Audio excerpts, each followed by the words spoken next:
Mm-mm.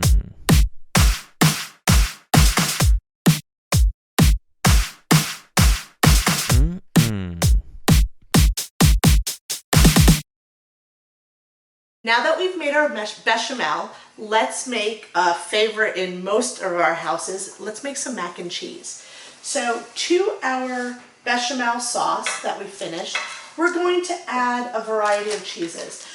Use the cheese that you have in your house.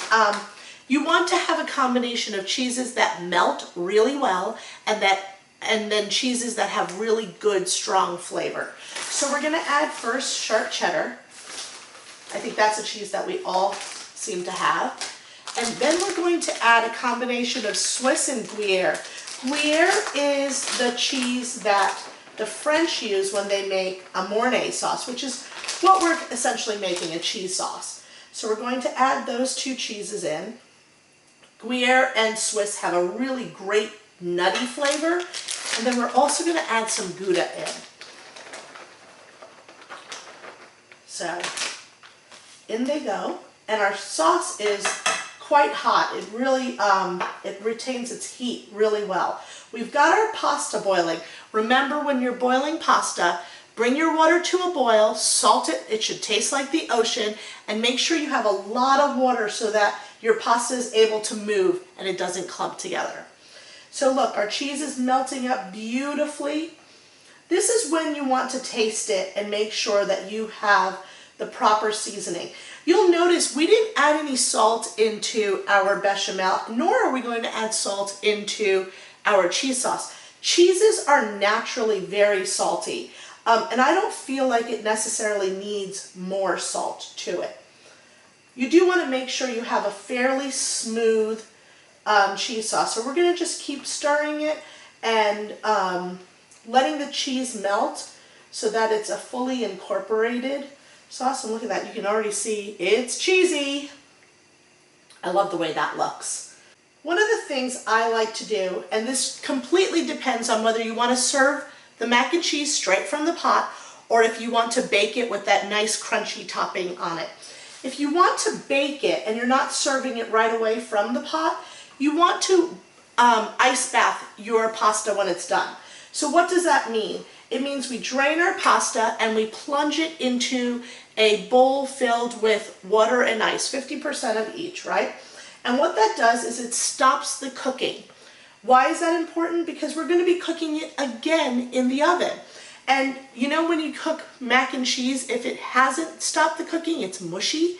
So we don't want that. We want our macaroni to hold up to what we're doing. And our sauce is ready. So we're just going to shut the heat off. I certainly don't want to burn it because burnt cheese and burnt milk have a distinctive flavor. We're going to give our pasta a stir. It's almost done. We want it to be al dente, which means that it's to the tooth. There's a little bit of a firm bite in it. Remember, we are going to be cooking this pasta again. Now we're ready to assemble our mac and cheese. So our pasta has sat in an ice bath. It's nice and cold, just 100% what we want. Just going to tap out some of the excess water. We're going to add it into the dish we're baking, our casserole dish. Pop it on here. And then we're going to add our sauce. Oh, I already have a spoon in here. I don't like to waste another pot or bowl.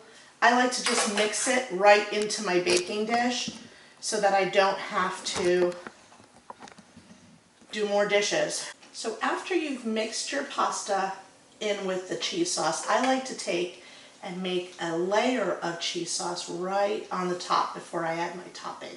It kind of will slowly work its way down, and it'll provide an extra lovely crust to our dish. So here I have some buttered breadcrumbs. All I did was melt a little bit of panko. I melted a little bit of butter and stirred in panko breadcrumbs.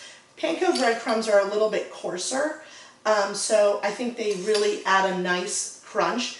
You can absolutely use regular breadcrumbs. You can use, actually, if you're in a bind, what makes a great crumb topping is like a Ritz cracker, like a buttery cracker. And then you don't necessarily need to add more butter to it. So here's our mac and cheese. It's going to go into the oven, and all it needs to do is get hot and make a crispy topping to it. Remember, your pasta's already cooked, and so is your cheese sauce. So look at our gorgeous mac and cheese. Crispy topping, cheesy inside. It is ready to serve.